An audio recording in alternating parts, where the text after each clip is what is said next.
Hello, everybody. Welcome to episode 138 of In a Good Way podcast. Today's special guest is Yandea. I said it right, right? You got it. Okay, okay. Today's special guest is Yandea.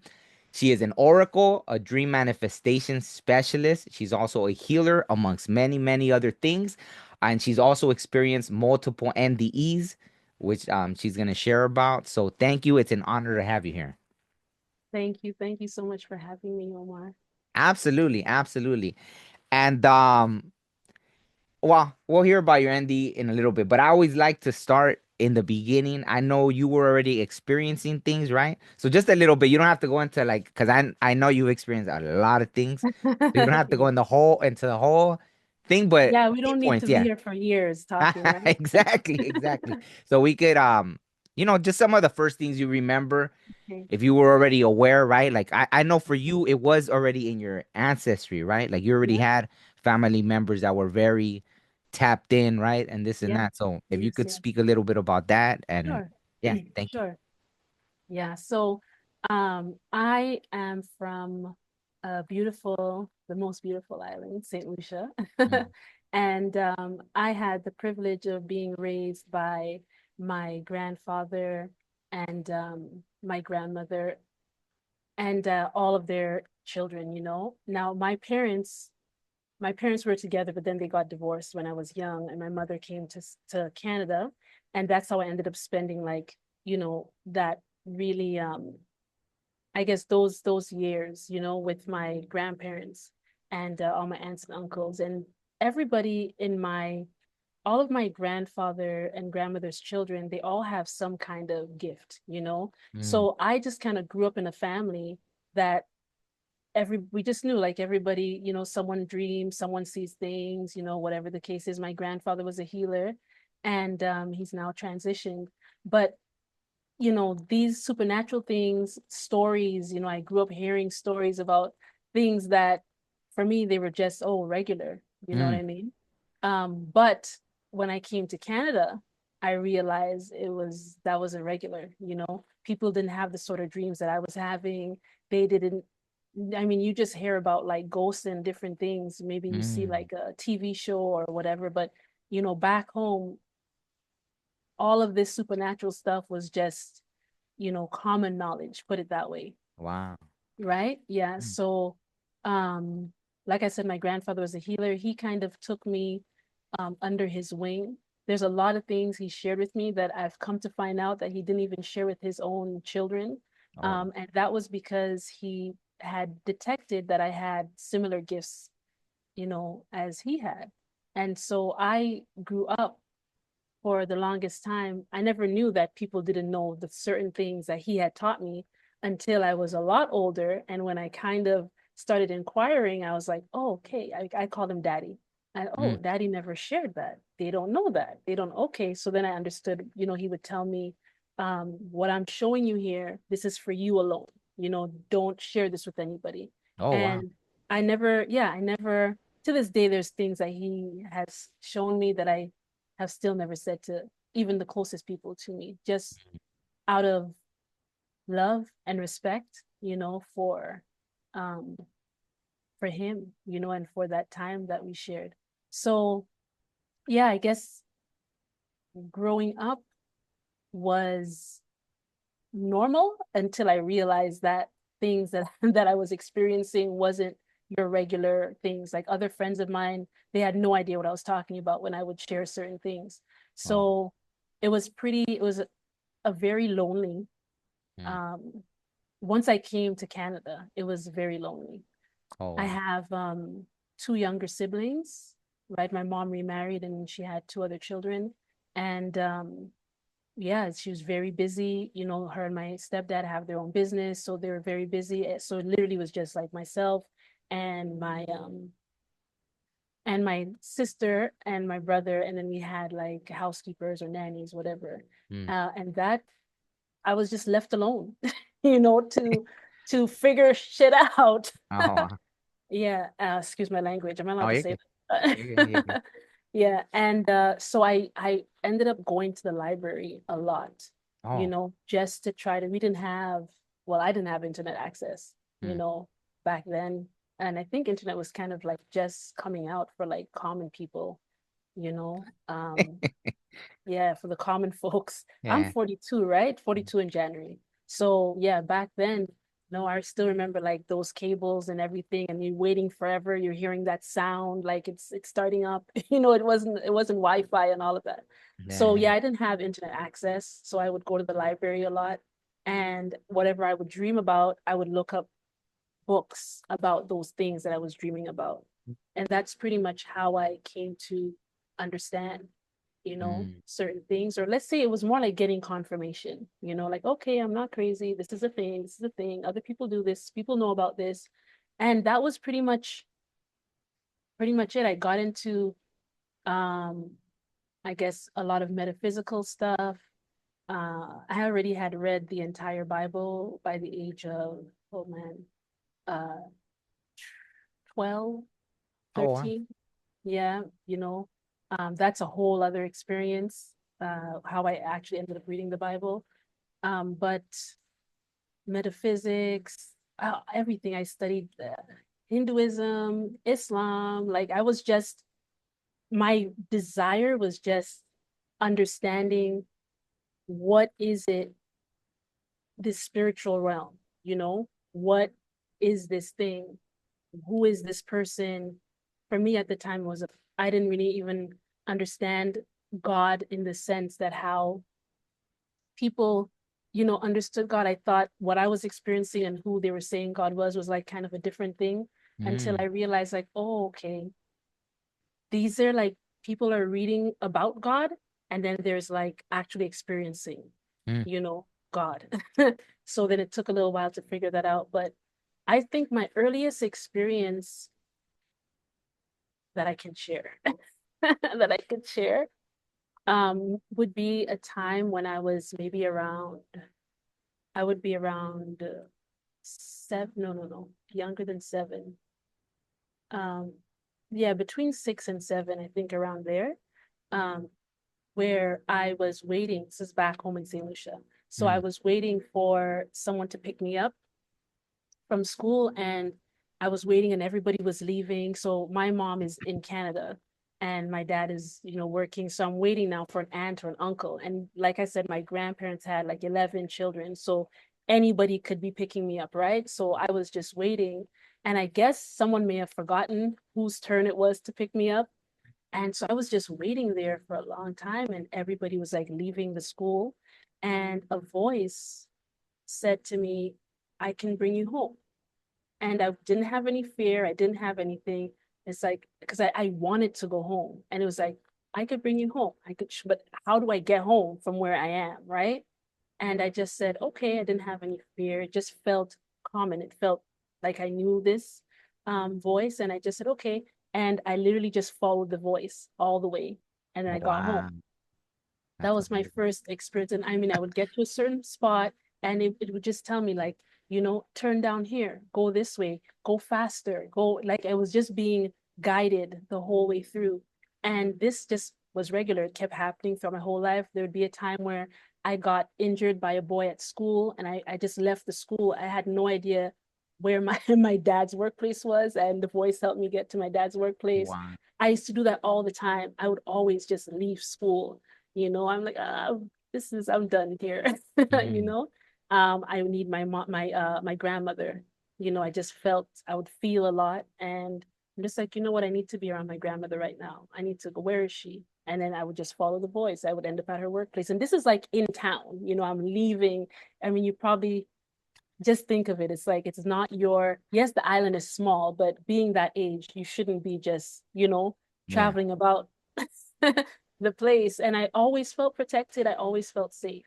Wow. Um, and so that was my first personal relationship with like this guiding, invisible guide, Mm. um, that I felt always protected me and always showed me the way home, always showed me where I had to go. And I guess people may call that intuition, people may have different ways, but I was aware of it from a very, very young age. I Mm. use it all the time to this very day. It's just like an inner voice, right? Ah. Um, how do I cook something? What do I do? What, even with clients, you know what I mean? It's like, oh, for everything. People, I'm like a great cook. And I always tell people, when I ended up getting into Christianity, they said, that's the Holy Spirit. So I said, wow, the Holy Spirit's been with me forever, you know? Mm. And then I went through a whole thing where it was like, well, when did you get baptized? If you had this ability from before you got baptized, then maybe it's not from God. I'm like, what? So that Someone that asked you that, or you processed that? no, people like Oh, pastors, for yeah, example, yeah. they would say like, oh, you have dreams, or you have this ability, that ability, ever since you were little. Then when did you get baptized? When did you say the sinner's prayer? When did you Mhm. receive Christ? What do you mean? And then it was like, well, if you had these abilities if you had these abilities before you got quote unquote saved, then it can't be that it was from God. And that was just so weird, because I'm like, there are so many people in the Bible, like every prophet, every single prophet, who dreamt, like everyone who dreamt dreams, you know what I mean? And all of this stuff. I mean, when did John the Baptist, when did Elijah, when did Isaiah, when did Jeremiah, when did Samuel? We could go through everybody. Like, when did these people say the sinner's prayer? You know, um, you know what I'm saying? So it was like, this is nuts, but it really damaged my self-esteem. It really, that was like probably one of the darkest times of my life, was trying to navigate and balance like Christianity and what the doctrines or what the churches were teaching, and my actual personal relationship with this um, loving, guiding, protecting presence that had helped me throughout my whole entire journey, right? It was tough. I went through like maybe like a year or two, probably, yeah, just like renouncing all of my gifts, begging, fasting and praying and begging for God to just take them all away, because I didn't want to be like of the devil. Wow, I didn't, yeah. It that's was so hard. sad. It was hard. Like, and what made me realize like that something was off is because in church, the pastors, they would still call on me to do healing and stuff. So Mm, I'm like, well, if my gifts are not right, then why are you asking me to come lay hands on people? So I'm like, this doesn't make sense, mm, So then I started kind of taking a step back and realizing why spirit had shown me things about the church ever since I was like a little girl. Like I told you that there was a story about how I actually ended up reading the Bible. I could share that if you want. yeah, I don't know absolutely. how much time we have. Let's go for it. Oh I man. mean, it's up to you, but yeah, I definitely. could share it. I could share it. Okay. So when I was in grade 7, um, again from the islands, so I was in grade 7, and I was raised, women are to be, or ladies are to be seen and not heard. Oh, You wow. know, you wait for yeah, like you just shouldn't be like loud yelling in the streets, and like you just move a certain way. And so I was raised in that sort of a culture.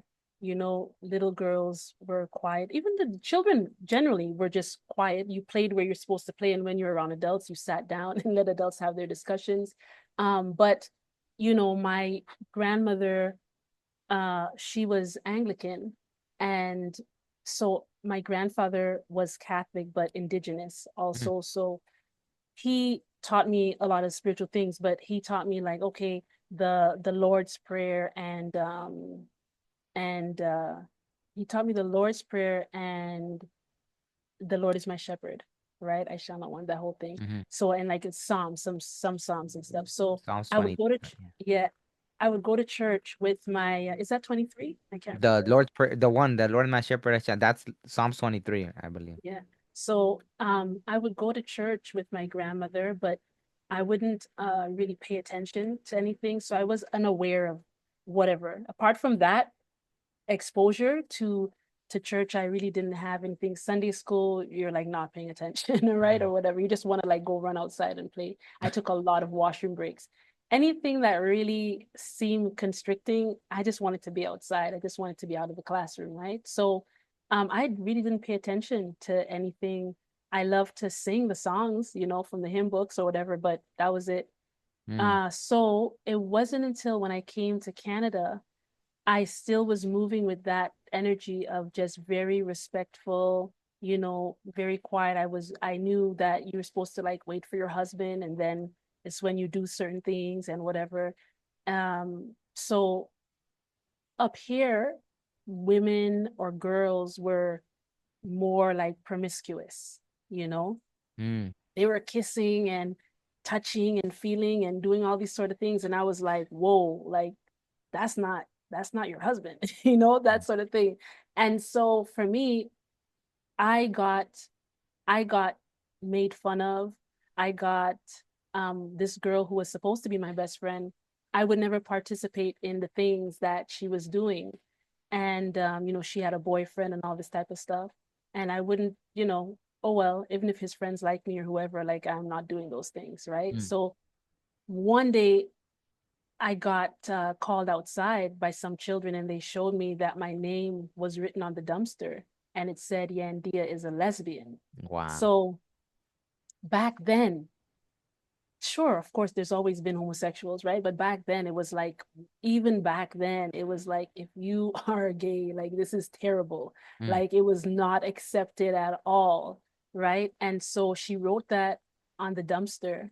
Well, I don't know if she wrote it, but she was definitely part of it. Wrote it on the dumpster, and then everybody just started treating me even worse, right? Wow. It was like I'm walking down the hall and it's like talking like, yeah, and I'm like, oh wow, because now it makes sense to everybody, right? This is why we never see her with a boy. Mm. She's, you know, Yeah. she likes girls, and then it's like people start wondering, right? Like, is she looking at me? And I'm just Oh. like, oh my gosh, right? So terrible.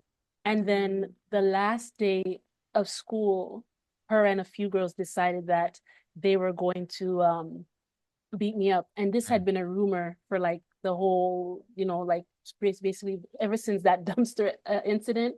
Because she also told one of those girls that I said she was, the word I think we use is butch. It's just basically like a girl who looks masculine Oh, and Butch?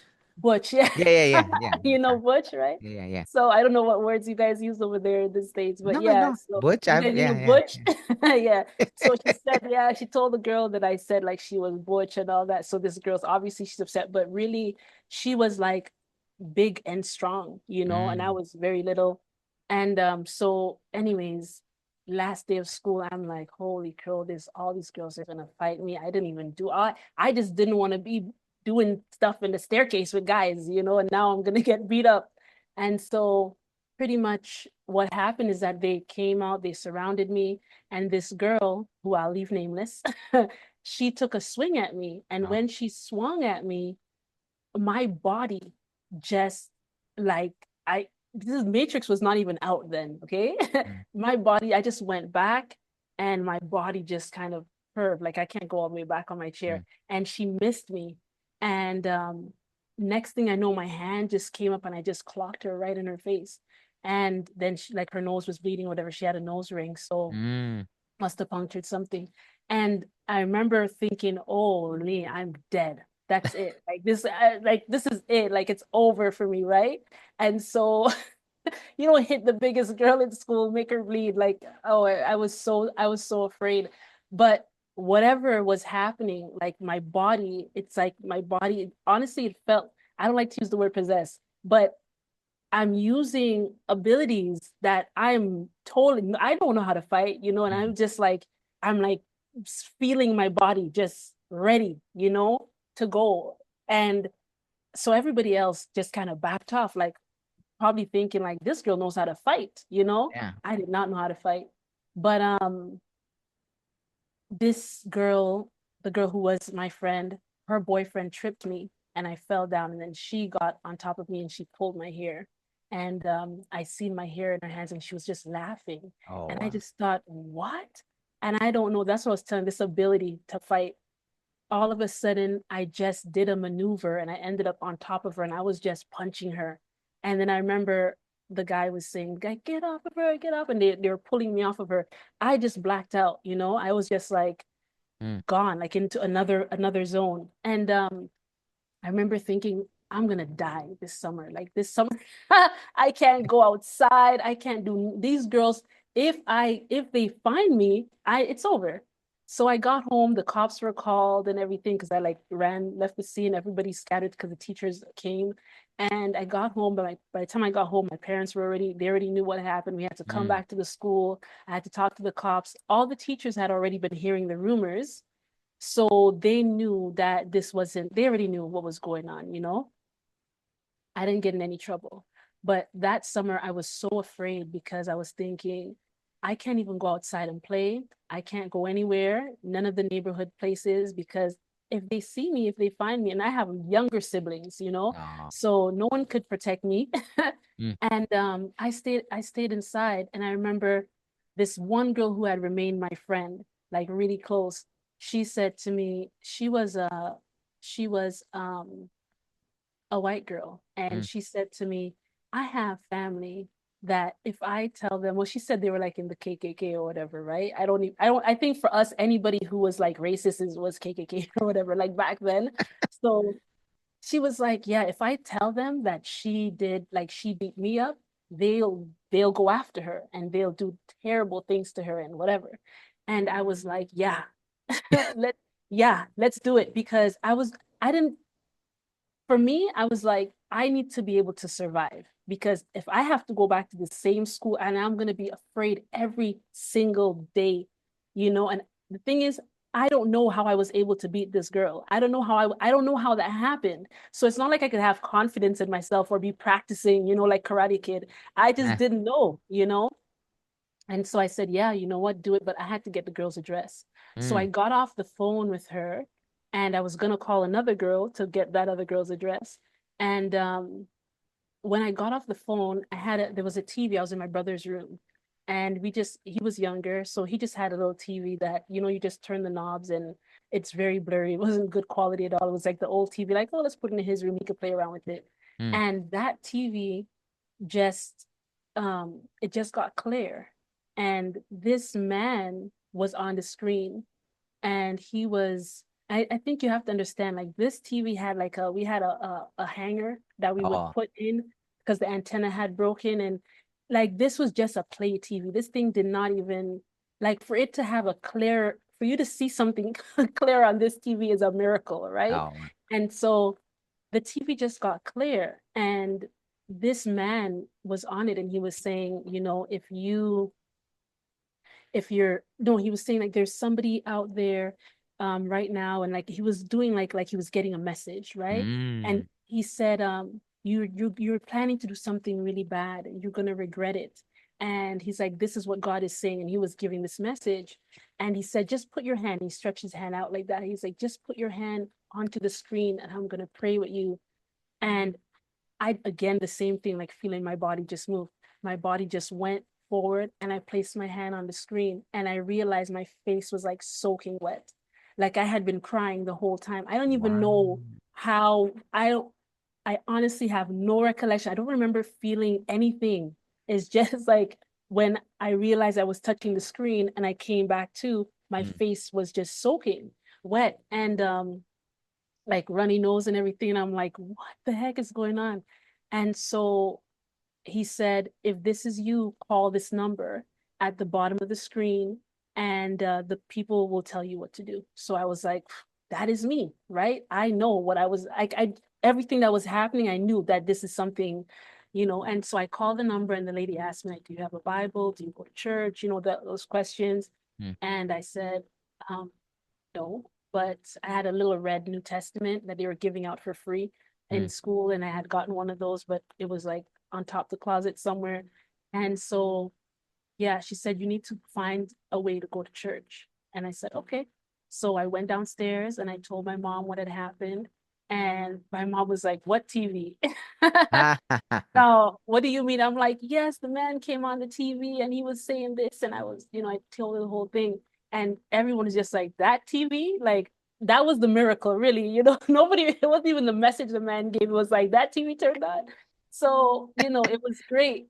And my mom went directly to finding someone to take me to church because she didn't go to church. And she was able to get in touch with like a friend of the family and a lady named Anita, really wonderful lady. And she said, well, I didn't know she had gotten in touch with her yet. You know, she just said she would look around to find someone. And that night I went to bed and I had two very, very like I would say terrible dreams, you know. Oh.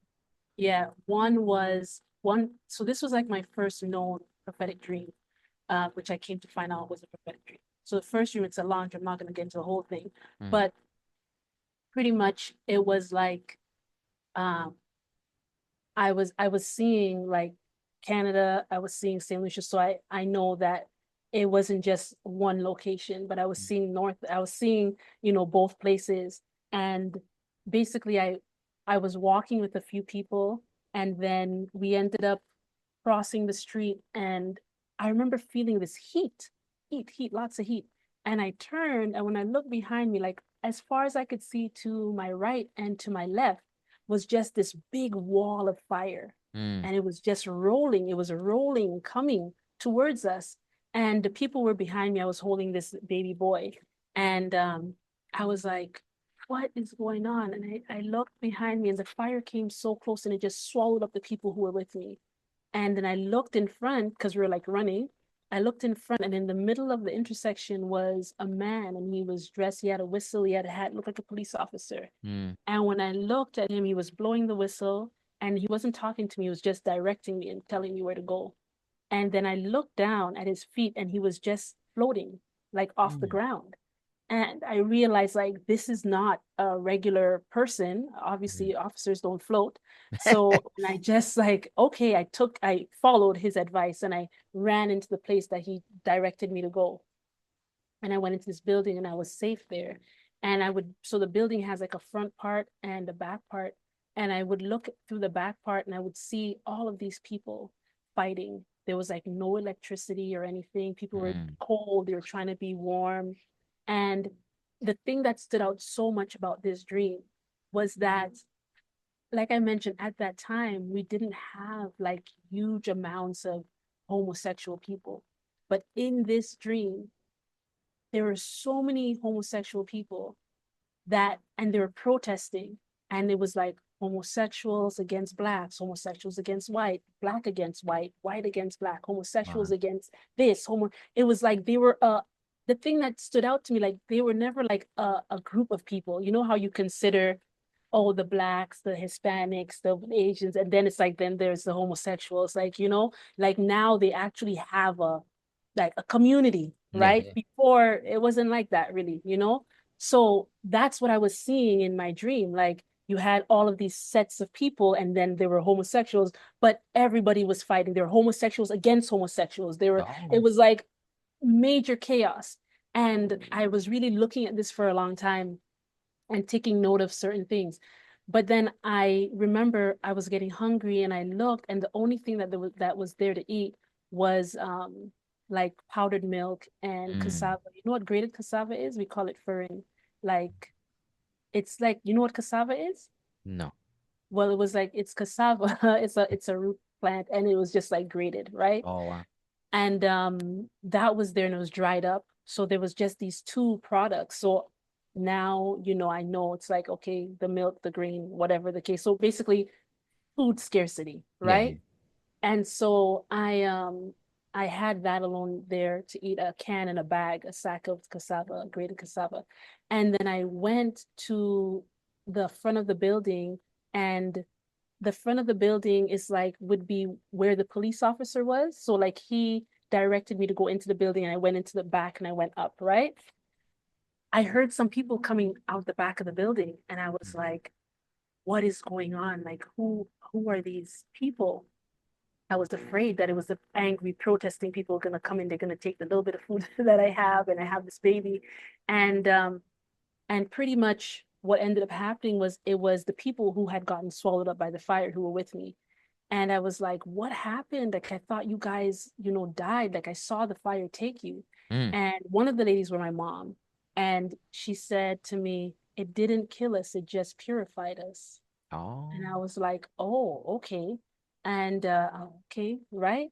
And so I said, well, here's hold the baby because I had been taking care of this baby this whole time. And in this in this dream, I'm the age I was when I was having the dream, right? So I'm like a young Oh. girl with this baby the whole time.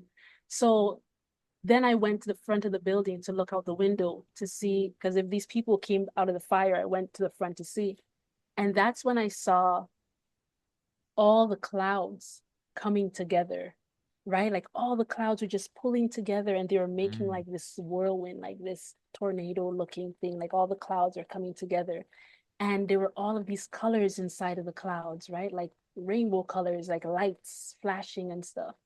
And I was just like in awe of this, like seeing the sky pulling together and everything. And I was like, wow. And then I started floating up into it.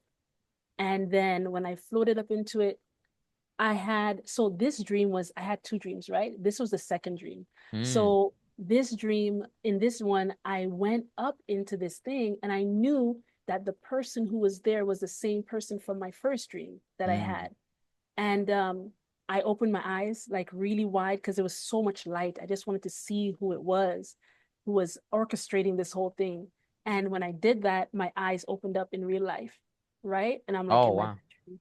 And I'm like, no. I tried that whole night to go back to bed. Like I was trying, like, let me like imagine it again, like everything. I could not get back into that dream. Wow. But like I said, that was the second dream. The first dream was of this it was like everybody in the world was just floating in the air and Mm. all the trees, all the ground, all the buildings, everything just disappeared and Mm. we were just like just floating. And there was this one specific person that was on a throne. And remember, I hadn't read the Bible yet, right? So there's this one specific person that was like on a throne and this bright light, like I could never see who is on this throne. But and I say throne, I didn't see gold or anything. They were just sitting down. I say throne now because I know the language, right? After going to Christianity and everything. Mm. But they were sitting on, and I could say throne because you had the feeling that they were in charge. Like this was like the ruler feeling, Mm. right? And so alongside with them were just people in white. Like they were just like, not only were they wearing all white, but they were shining. Like they were just shining. Um, the same kind of light that this person had, right? And so they were all like here, and then everybody else in the world was here. So there's like a Mm. line of these people on one side and the person on the throne, and then everybody else on the other side. We're just floating in the air. Wow. Um, and not like floating, moving around. We're just like in the air. Nothing is there, but we're just, stationary. And this person, there was a book that was opened and they started reading out names from the book. So I'm hearing, and as they say a name, the people on this side disappear and they end up on the other side. Oh. So they keep saying the names, and so I'm like, okay, I'm seeing these girls that I got into the fight with, and they're getting called, and I'm like, hell no, what? How are they? Because I knew that on the other side there was just pure. I could feel it. You could feel the righteousness. You could feel the love. You could feel the goodness on that side. And so I'm like, oh, if they get, so definitely I'm getting called, right? So I'm like, you know what? My name is Y, right? Yandea. This might be in alphabetical order Ah. or something, right? Because why am I not getting called yet, right? The other girls, literally, their names are obviously my name is starting with a Y. So everybody's, except for Z, everybody's ahead of me. So I'm just like, okay, waiting patiently. The last person gets called. And I'm like, I hear the like the book is just closed. And Wow. I said, excuse me, excuse me, I think you made a mistake, right? You missed my name. And then I was right up like close to this. So there's a light, but I went as close as I could go and I'm talking into this light. Mm. And then it's like the light just came right in my face, as if this being just came down into my face. And it was just like right in me, literally like in front, but also like within me. And I just heard, you have unforgiveness. And when I heard that, I knew it's like the light was in me, right? Like I heard it, but I knew it. I knew that it was the truth. And as soon as I had nothing to say, I had nothing that I can, oh, no, no, I don't. Like, no, it was like, oh shit, right? And Mm, then it just went away from me. And when it went away from me, it just kept going. And everything went with it. Everything like fled away with this thing. I was just left there. There was no light left. All the light went, everything went. And it was just me floating in this friggin' darkness. And I was so afraid because I knew there is nothing here. mm, Nothing exists if this light isn't here. And I just was like terrified. I woke up and I was like, I am never going back to sleep again, ever, ever, ever, ever. And I fell asleep. I was so afraid. Like, honestly, I literally wanted to like go get my mom. Like, I was that afraid. And I never had a nightmare before. Remember mm. I told you I've been dreaming my whole life. Yeah. And I never had that ever before. And so I was terrified because this dream was like reality. It didn't feel like the others at all. Mm, And I was just afraid. I was afraid to close my eyes because then there was the darkness, right? And then so that first dream that I shared with you was actually the second one. And mm, that's when I dreamt about the fire and everything. And that's why in the second dream, I wanted to see who is this person on this. And and so when I woke up to a call from that lady, Anita, mm, who my mom had gotten in touch with, and she said, "Hey, how are you? I spoke to your mom, whatever, whatever." And then she's like, asking me how I am, and I'm like, "Well, I had nightmares." And she's like, "Really? What are they?" And so I told her the dreams, and then she's the one who said to me, "These are not regular dreams, Yandea. These are prophetic." And I said, "What? Pro who?" Right? And then she explained to me that some people have a gift where they could see, God shows them future things and whatever. And then she said um, her daughter was praying for me before they called, right? And her daughter got a message. And then so she told me the message from the daughter, which I don't know if I should share a message, but her daughter had a message for me. And well, I guess I should because it kind of ties into what I do with my life. yeah. Yeah. Go ahead. Yeah, but it's not a big message, but it was from Mark, the book of Mark, where I think it was Mark 7:3 or 3:7. I can't remember. I'm trying to like visualize because she wrote it in the Bible that she Mm, brought. But it's where Yeshua calls the disciples and he says, "I'll make you fishers of men." mm, So she said to me that God has a calling on my life. And the reason why I have all these gifts is because God was going to use me to help save a lot of people. And she had like it was a whole big thing. And so I was like, okay, right? Her mom said that the same dream that I had, her daughter, which is the one who got the message for me, had the exact same dream when she got saved. So oh. I was like, she said to me, "Do you have paints? You need to draw it, like paint it." Because she did a painting of it. So she said, "When I come today to bring your Bible, I will bring her drawing." Mm, I said, "Okay," or her painting. So I had little watercolors. I grabbed my watercolors. I went outside and I just painted the vision I saw of the sky, right? Because that's what she had painted. I painted it. Her mom showed up, exact same colors, same everything. We saw the exact same thing.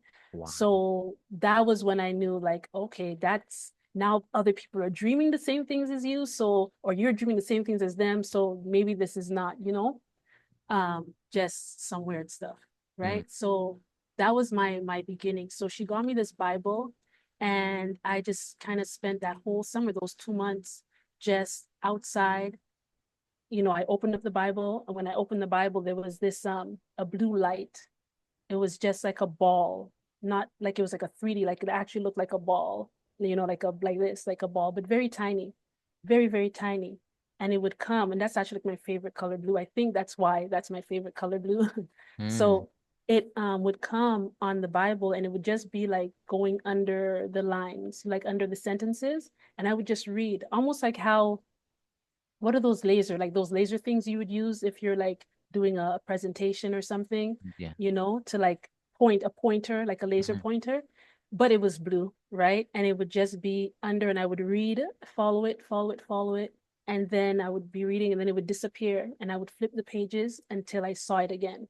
That's how I Oh. learned. That's how I learned. And so the first time I read, the Bible, it was just like that. And then after I read it, like, front to back. Mm. But I would go to church with these people, and spirit would just be showing me things like um from that age I came to realize like there are two kingdoms at work in here, and I guess the first incident I could say was that, and there are many, many, many, many incidents, but the first one was one where this man came from out of town, and he was he was like a, I don't know if he was a pastor or whatever it is, but he was really into health and everything. And so our pastor had gotten him to come to talk to the church about health and how it's biblical and all of this type of stuff, right? To be more healthy. Mm. And so he was talking, he did his thing. After that was done, and that's actually the reason like why I don't drink pop, because I remember him saying about how much sugar was in pop and all of this, and I was like, oh no. So I stopped drinking pop like a long time ago. Seriously. So that's one good thing that came from that man, right? So that I know of. But after that, this woman stood up in the church and she started speaking this other language. Mm. And I know she was speaking differently, but I could understand what she was saying, right? Mm. And I remember, I remember, well, actually, that same service, earlier in that same service, I did have an experience. It just came to my mind. But earlier in that service, there was a little girl who had gotten hit by a car. She was from that church, and everybody knew she had gotten hit. And this was her first time coming back to church. So she had like these things, like metal things on her legs, to Mm. help her, to like braces, right? Metal braces and all. She was little. She was like 5 or something, right? And so she came, and I remember we were all like stretching our hands out and praying for her, and my hands were stretched out and I was praying for her, that God would heal her and everything. And the next thing I know, I'm hearing myself, but I'm speaking another language. I'm not speaking English, Oh but I wow. know what I'm saying. I know what I'm saying, but it's not coming out. So I just grabbed my mouth and I let go, because I was holding Anita's hand on one side and like stretched out with my other hand, and I just let go and I sat down like, no, no, no, no, no, no, no, no. I had seen people in the church speaking in other languages, but some of them would be like rolling around, some would be foaming at the mouth, like all Oh wow. crazy stuff. So I was just like, hell no, that is not gonna be me. This is not happening. Remember, I'm little, I have no idea. Like I was so green, so fresh. So that same time now, so this is now further on, the service is ending, and this lady stands up and she's speaking in what we would say speaking in tongues. Mm. And I didn't get an explanation yet for what had happened to me, right? So because all the same service, usually on the way home in our drive, I would ask a bunch of questions, right? So we're still in the service. So this lady stands up and she's speaking, but I'm understanding what she's saying. And then they're like, is there anyone to give an interpretation? Anyone to give an interpretation? And I'm like, what is he even saying? Like, what does this mean? The visiting pastor stands up and he starts saying, thus saith the Lord. And he's saying this and saying that. So I said to my aunt, I said to her, I call her auntie, right? I said, Auntie Nita, like, why is what's happening? And she goes, oh, this man is telling us, he's translating what that lady said. I said, that's not what that lady said. And she looked at me like, what? I said, that's not what she said at all. Another lady stood up while that man was still talking, and she just went off and she was speaking in English. And I said, that's what that lady just said. And then so she Wow. was like, you understood that? So she was the one who was helping me to identify gifts. Yeah, right? Like gifts, like, oh, that's in the Bible. You could read it here, read it there, da da da da. So she was really, really instrumental, in helping me, I guess, find myself. And I think that's why I started going to the library, because I started looking for myself in books, Mm. like trying to understand, because I'm like, oh, okay, well, the Bible is showing me, okay, that's what that is. That's what that is, right? I could find it. So if I dream something, I would go to the library and say, like, okay, like, I'm not going to get into all the different things, but there were certain things I would be dreaming about. And I'm like, do you have a book on like a place underwater that da da da da, and then they're like a place like, is there a place underwater? And okay, well, then I would find out about, oh, Atlantis, Hmm. Bermuda Triangle, like all of these different things. So that's how I literally was guided that way, you know? Yeah. Wow. Yeah, so I, from a young age, I've known that, like, imagine seeing a pastor stand up and give a false interpretation, and everybody's just kind of like, yay, praise God, praise God. And I'm like, is nobody, what are people not realizing? Like, this is not what just happened here. So I knew from that age that people were blind, right? Like, a lot of people go to church and they are a lot, I'm not saying everybody, a lot of people, I realized this when I was little, a lot of people, and it hasn't changed, a Hmm. lot of people become, you know, part of different religions. They become, Christian or whatever they may be. Let's just talk about this, right? Because they fear hell. Hmm. It's not because of the love of God, it's the fear of Satan. Like a lot of people are just so afraid of being tortured by the devil or being tortured in fire. They're so afraid of the fire. They're so afraid of the punishment for their actions that they do what they think is right. They're not doing what they think is right because for the love of the right thing. Hmm. They're doing it out of the fear of the repercussion of what they would have to, being accountable for their actions, right? So I realized that from that age, like, wow, so many people, no, heaven is not going to be filled with people who love God.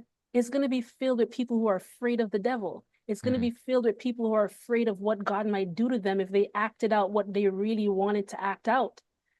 That's what heaven is going to be filled with. And I was like, mm-mm, this doesn't make any sense to me. Like, this is what I'm gathering, the God who knows people's hearts. So how do people think they're gonna get away with this? You think God's not gonna know that you're like only here because, you know, you're afraid, not because you actually like love righteousness, love goodness. No. So I was seeing all of this, the difference between like, someone who's religious and someone who's just like, no, I really actually want to know God. I really want like my heart to be pure and cleansed. I really want to deal with the drama, you know, and get healing, for whatever it is. So that from that age, is kind of what guided my path, I guess to say, Hmm. seeing those certain things and knowing that um, healing is healing is a must, for all of us, and it comes in many, many different forms, many, many different ways. But at the heart of it, it's really people being able to be honest with themselves, Hmm. you know, and Absolutely. that's the beginning, is can you be honest with yourself? If you could be honest with yourself, really honest with yourself, yeah, you'd find that you're not going to really be very sick. Hmm. Do you get what I mean by that? Yeah. I Yeah, mean, okay. well, go ahead. I mean, for anyone that doesn't understand, by all means, explain it. So it's like one of the things that I do is I do hypnotherapy, Hmm. right? Well, yeah, right. I'm like I'm not a I don't know. Let's just I What? never I do like I do hypnosis with the intention to help people remember who they are, remember their lessons that they've learned from past lives, from earlier on in this life, help them remember because a lot of times we are repeating things, we're repeating the same mistakes. Why is this again the same type of abusive relationship or the same friend is doing like or different friend is doing the same thing to me or whatever the case. Oh, I'm in this job again, the same thing is happening, right? So we're just stuck, so something's wrong, right? We're going through things, but we're not allowing ourselves to process the full message so that we can make a different decision and then have a different outcome. right? Manifest a different reality. So if you never have that change of mind, everything in your life is being manifested via your mind.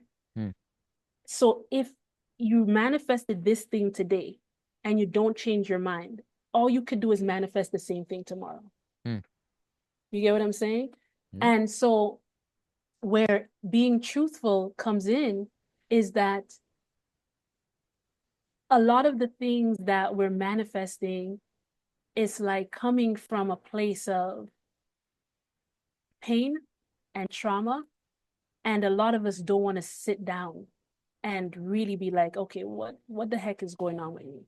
Mm. Why, what is the truth? And a lot of us like to take other people's stuff and make it our antidote, like make it, take it as the medicine, well, oh, this person went through that and that's how they dealt with it. And so I'm just going to apply that to me. No, it's like, I have a headache.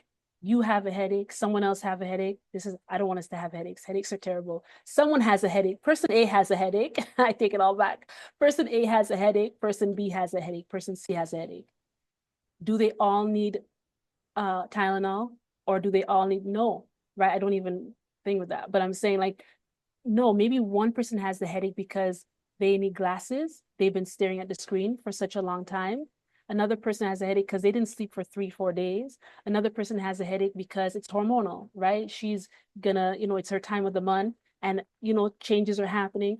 Another person got hit in their head. You get what I'm saying? Like there's so many reasons why they could all be expressing the same thing, but the core, the root of it, so that we can't all take the same medicine. So you can only find out what your medicine is when you're able to be like, okay, why is my head hurting? Mm. I don't just want to say, oh, it must be because my menstrual time is coming. No, why? Stop. Did you sleep? Did you this? Like, what's the truth about you? Right?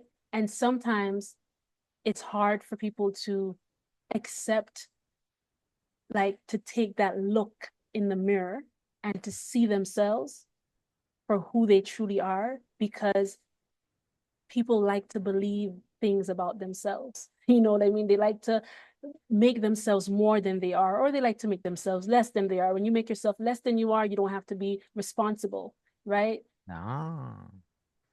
So it's both ways. You make yourself more than you are, you don't have to be responsible. You make yourself less than you are, like it works both ways, right? Mm. So anything you find on one side, you're going to find it on the other side, you Yeah. know? And so healing starts there, because then you're knowing this is the root of the problem Mm. and now I can fix it. Other than that, you're just wasting time, you know? Yeah, wasting time. How did we Absolutely. get here? You know what? You're gonna have to keep track. No, no, I just like I was just thinking, see, that's so funny you say. I was thinking that. I was like, this went in a whole other direction, but I'm really happy that we're talking. No, this was like something you said right now was put very beautiful. Oh, that about how that like everyone needs a different medicine, right? Like we Yeah, don't know. So yeah, yeah, no, I was following along perfectly. And it made me think about that too, even before. I think when my spiritual gifts, I was very aware. I definitely made myself less than, right? Like I always, yeah. because I didn't want the responsibility, but not Me because of too. that, because I felt like I analyzed human beings and I saw the Yes, destructive pattern in human beings. And yes. I saw the Mm-hmm. fact that they don't want to change, right? Because it's easier. So I was Mm. like, why? How can I Yeah, have a responsibility to help people that don't want to help themselves? So I said, well, I'm not. I don't have this, right? It's not me. It must be. I must be tricking myself into thinking I have these abilities and this and that. But yeah, so I definitely got that when you said that because I never really heard someone say, yeah, making yourself less than as well is well, how did you put it? I forgot. that's the thing too. I'll say things I don't remember. Oh yeah, I yeah. don't No, it's remember all what I good. It's said. all good.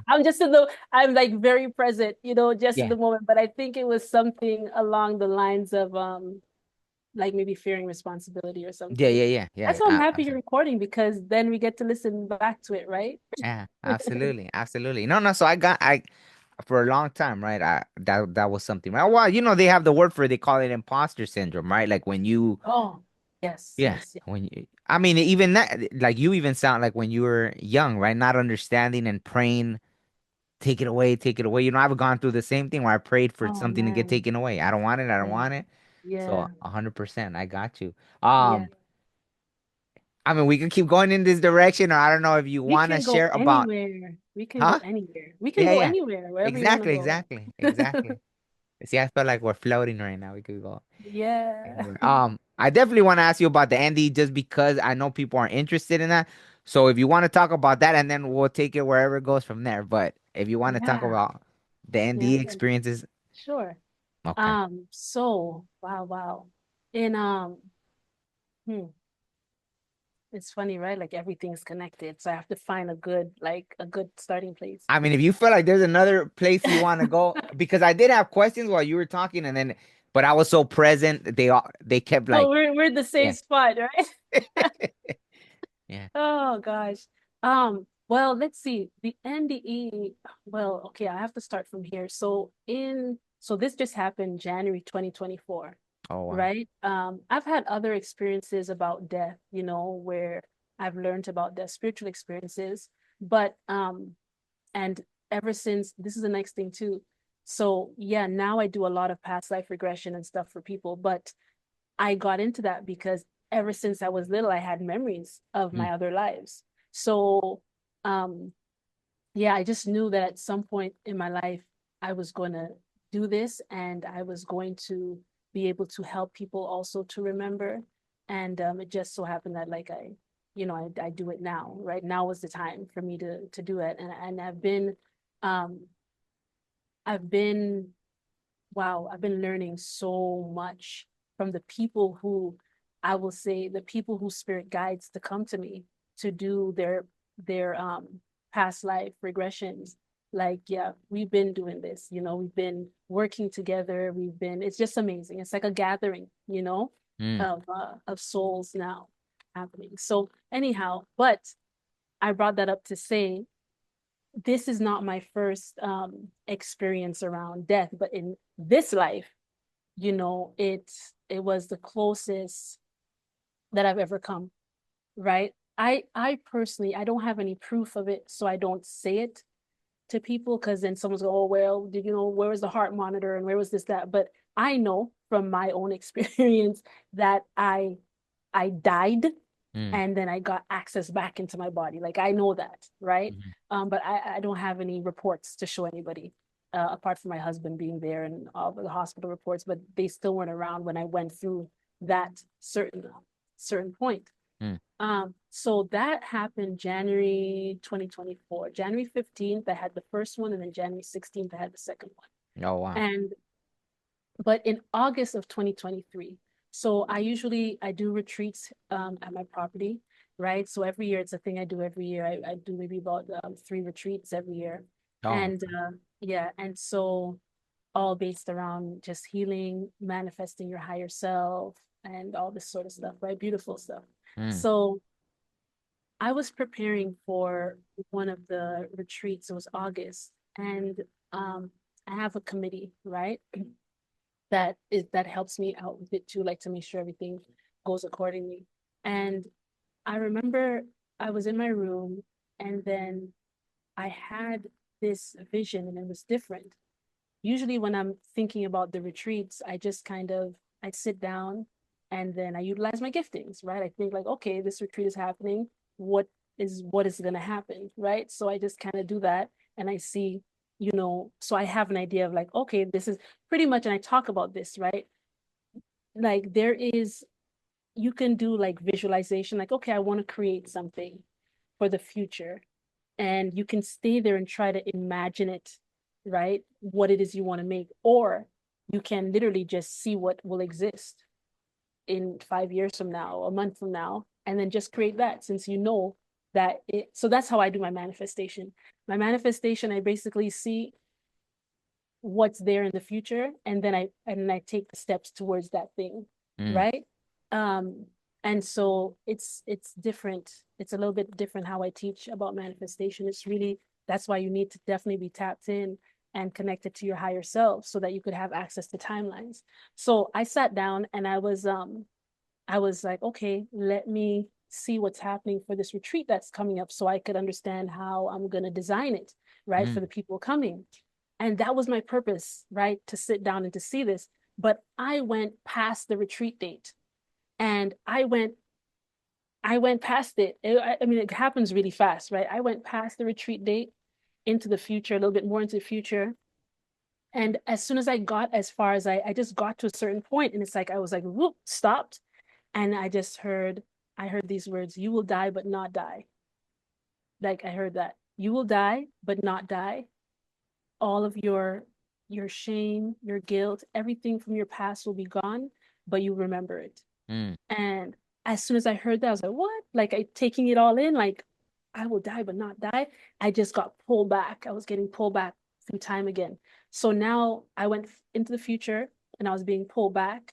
And then I passed through, I'm actually passing through how do you say events, right? That's how it is. It's like I'm passing through events. So I'm mhm, passing back through the events and I passed through the event of this is where I was supposed to stop. I passed through the event of the retreat.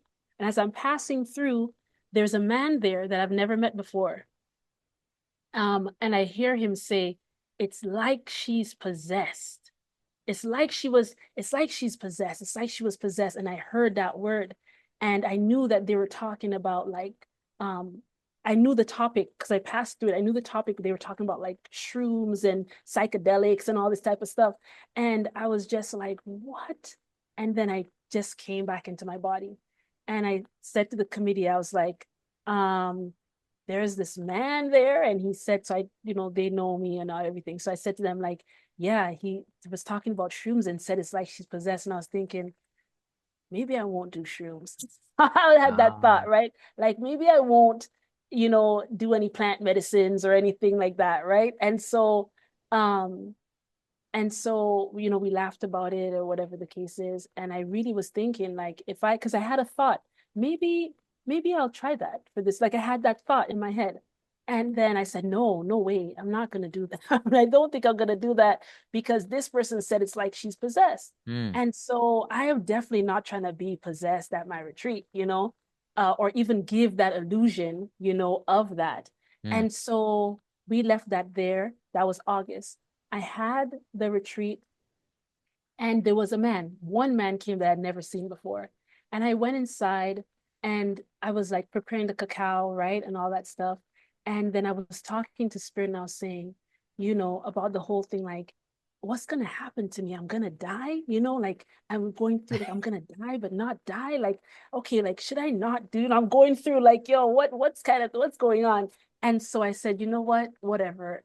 But you said I'm gonna die, but not die, and all of this will be past and whatever. So, okay, whatever. So I went outside to the people who were they're all like in a tent talking. mm. And now it's like a very deja vu feeling, right? Oh, I've been here before, like very strong. So I go into the tent and I hear, and the people who are in the committee, they're in the tent also. It's like four of them, five of them, right? They're all in there too, along with everybody else. And I walk in right when the guy says, yeah, man, she did these shrooms and it's like she was possessed. It's like she Oh, was.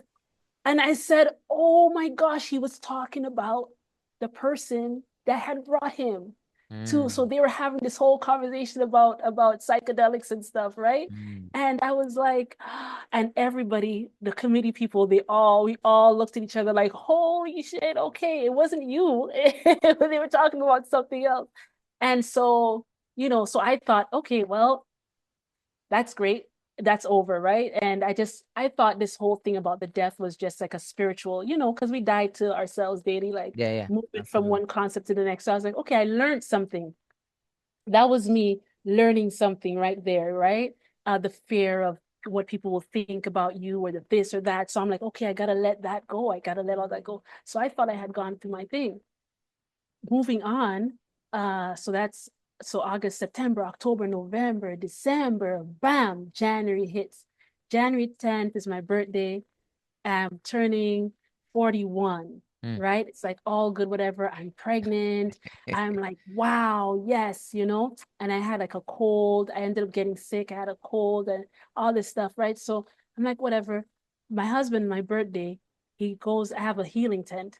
And he goes outside, he says, babes, I have to run now, but your tent is down. Like it's like the middle pole collapsed. I said, what? Oh. And I was like, I have my nose is running. I feel terrible. I'm like nauseous, everything.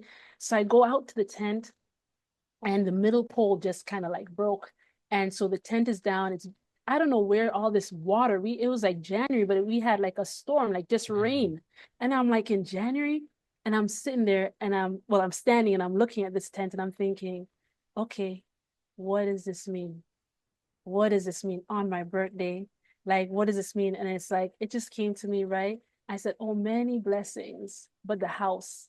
It's like the blessings. I said, like, there's so many blessings, it like destroyed the house. Like, Oh. I made a comment like that, right? Yeah. Um, and then I cleaned up everything and whatever. 5 days later, I was in the emergency, Oh. hemorrhaging. Yeah, well, Mm. first it didn't start out like hemorrhaging. It was like, I'm bleeding. Why am I bleeding? Sort of a thing. And then I'll spare you all the details. But basically, I ended up having contractions and I waited for very like 3.5 hours. I was waiting in the emergency and like people were just not like Mm. someone is like this isn't supposed to be happening, you know what I mean?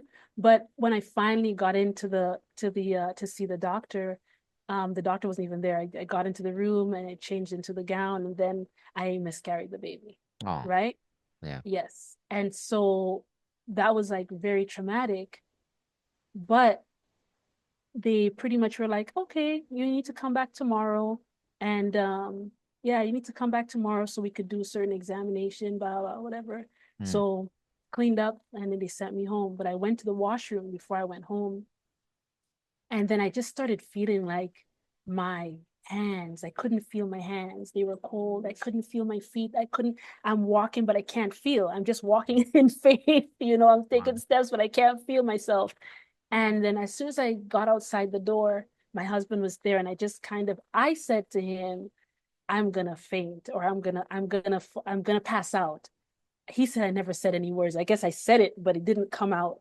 And I just collapsed in his hands and there was like a chair there. So he put me to rest on it, was calling for help.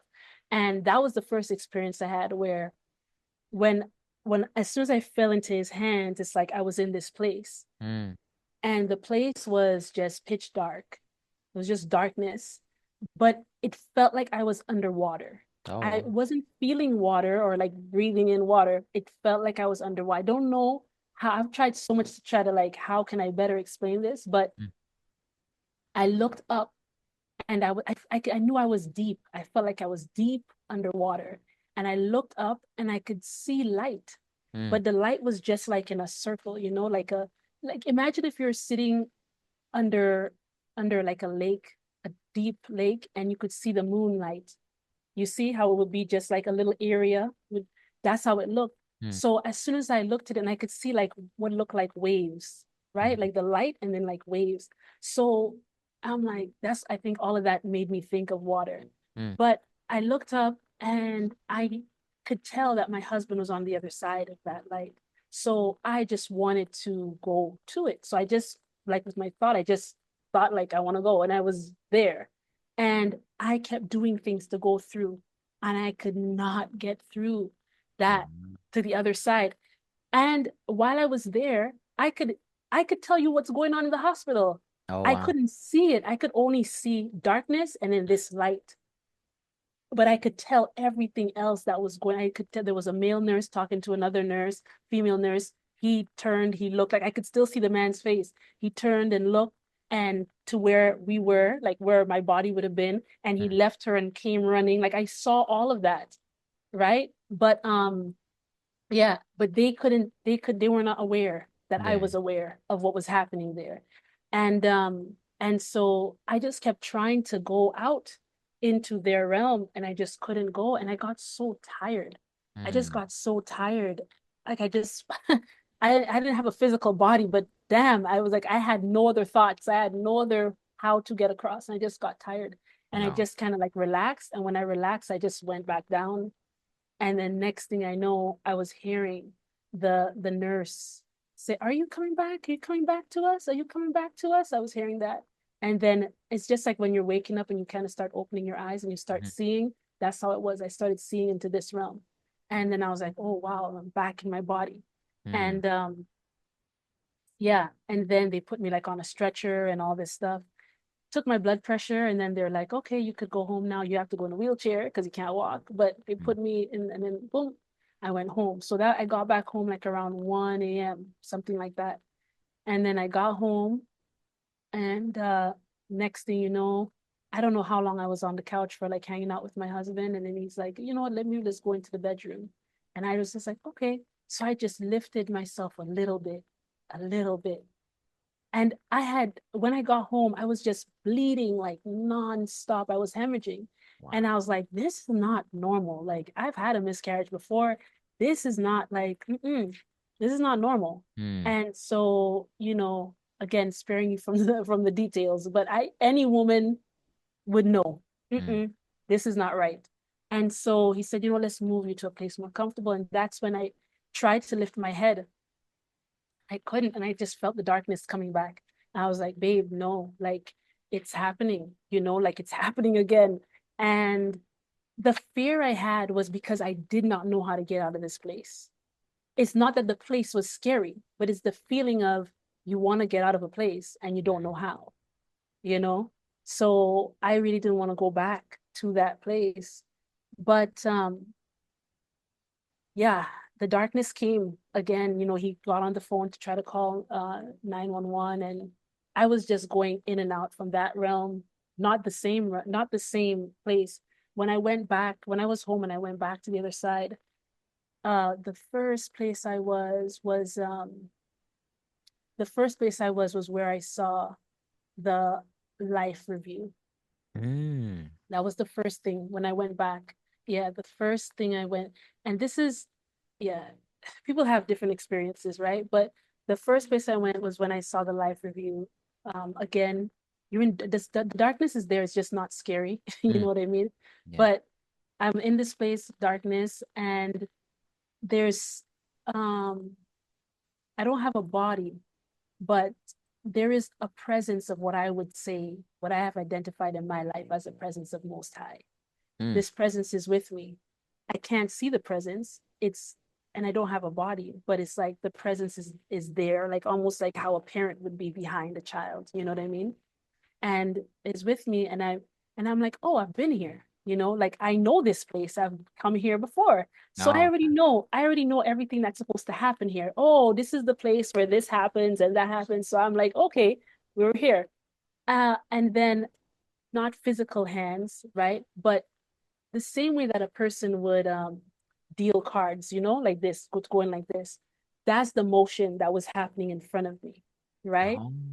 And every time this happened like this, it looked like a frame of light, but it's a frame of light, and there's a scene, and the scene is happening, and there were just many of them. So from the time I was born all the way, frames, frames, frames, frames, and I Mm. could look at each frame and I could see, an event happening, and my whole entire life. And so I was looking at everything and all the memories and whatever very fast. This did not take no big long time. It was like as soon as you see it, you know it, you know it, you know it, you know. Mm. And I'm just like, okay, so I saw it and I thought, okay, now is this next part, the next thing that's gonna happen, which I remembered. This is where we kind of, see how well did you do, right? How well, Oh. let's weigh this out. How well did you do, right? So, I'm feeling confident because I'm like, yeah, man, ace this, ace this, right? It's all good, whatever. And then uh what was supposed to happen didn't happen. Oh. Instead, all the frames just came together, and they just like kind of collided together. Like they Mm. just came together and just bam, and they just dissolved. They were just gone. I was like, wait a minute. What is this? I had never experienced this before. And so I said, even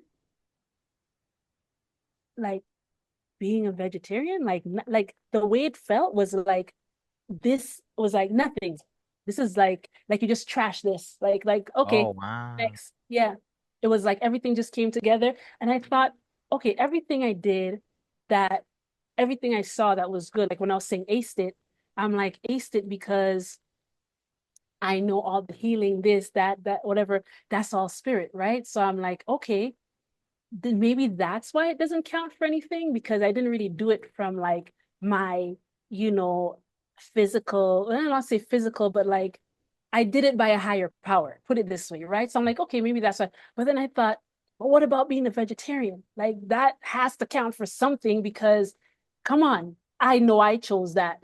You know what I mean? Like I've been sacrificing. I love food. And I'm like, listen, I know that I have been like and at this point I was already I was plant-based for 12 years already. I had been vegan for 9 years and then I have a farm and stuff, so eating eggs and or whatever. So I've been like vegetarian for 3. And so, so it's like 12 years under my belt here. You know what I mean? And I'm like, what? Not even that? That has to wait. That means something. That's some goodness, right? And as soon as I had that thought, my own voice, you know, Mm, and this is what I would call you call it like your consciousness or mm, the voice within, however you want to put it, said, but look at your thought. It was like immediately the very fact that you're having this thought tells you that you didn't do this with the right energy. mm, So like I was condemned by my own thought. The fact that I even thought the thought was proof that however you did this wasn't right. wow. And so, I always tell people this is not about eating meat or being plant-based. This is not the fact is that what matters is where is your heart. And Mm, this is hard for people to understand because so many different religions and different things will tell you, if you really love, you'll do this and you'll do that. But where I was and I saw other things also. There's a lot of other things. But where I was, it was very clear. Like I saw light. I saw mm, the people in front of me from my life, the people I interact with. There were so many people. Like I couldn't believe I knew so many people. It was like, this is nuts. This is a lot of people. And I could tell each of them like how how much love, we shared, mm, right? And I knew that that love was like me like for example, closest to me was like my husband and my 5 children. And then they were bright, they were the brightest. And then it went further back, further back, further back. So mm, the people who were like most dim would be to the back. But that's people like I didn't give any of like my real time and energy to, didn't really give my presence to these people. It could be like maybe just a person you're passing, your neighbor that you pass every day or whatever. There was a cashier. And I don't know why I really remember this cashier lady. But because I was looking, as I looked at the people, I could know who they were. oh, Although everybody was just light bodies, they weren't like physical, they were light bodies. But when you look at their light, it's like their light has a signature, it has an encoding. Like you look at it, all the lights are not the same. mm, Each light had a different a signature is a good way to put it, So I look at my husband and my children are all the same light, but like brightness of light, but I could look at the light and oh, that's my husband, that's my daughter, that's my son. I could tell the difference. And so I spent a lot of time in this place. And sorry, my dog, there's someone outside. And the more time I spent there is the more I was learning about the light. Because it's like, mm, okay, it's like I have my mind right now, but I'm in this place. So I'm just taking in all the knowledge, all the information. And I'm seeing like this light is love. And I'm able to know that this light is the essence of all things. This light is what everything is made of. mm, Nothing could exist without this light. This light is literally what everything is made of. Matter, what everything is made, physical and non-physical. If it exists, this is it. This is at the, the core, the essence is the essence of all things. So I'm learning all this stuff about light. And it's this understanding that maybe if people could grasp it on that side, light doesn't have a hierarchy. Mm. You understand? Yeah, There's yeah. not like if I looked at the light in my husband and I looked at the light in somebody else, the light wasn't better. Like it's just like he may have had more light because of the love and whatever that him and I shared, but it's not that his light was lower. Mm. It's like if you have a glass and you fill this glass up with water, and then you have another glass of equal size, but you just put like, half of it with water. You get what I'm saying? It's like the water is not different. There's not a The quality of the water hasn't changed. You get what I'm saying? It's just Yeah. the amount that Mm. was there. So then I learned how to make love. I learned how to make more love, basically how to fill up the cup. You know what I mean? So I learned all of that when I was over there. And this is the part I was saying people could grasp. Like, you're not gonna get points for you don't get points for not eating or eating, right? It's like loving. Did you love? Did you Mm. love? You see what I'm saying? That's the only question that you're gonna get. Did you love? Did you give love? Did you receive love? That's it. So all of the ways that we're living our lives, the different things we want to be involved with, the things we may be doing, like I say, for points or to be seeming righteous or to be accepted by God, or it's like, no, did you love? Did you receive love? Did you give love? That's it. That's all you're gonna, that's the filter you're passing through. And did you love yourself? Mm. You see what I'm saying? Did you love others? Did you love yourself? Because guess what? You have to, you are the measure. You see, you're the standard. If Mm. you don't love yourself, you literally cannot love anybody else because you have to love yourself so that you could have love to give. Mm. You get what I'm saying? If you don't love yourself, where is your love coming from? You might say, okay, well, you could receive it, but you can't. You can't receive love from people if you can't receive love from yourself because you set the precedent in your life. You see what I'm saying? So it's like when you look at the world, you see plants. Plants are made of love. Plants are made of life. It's the Mm. same life, it's the same love that a dog has, that a human being has. So, with our finite minds, we try to make a hierarchy.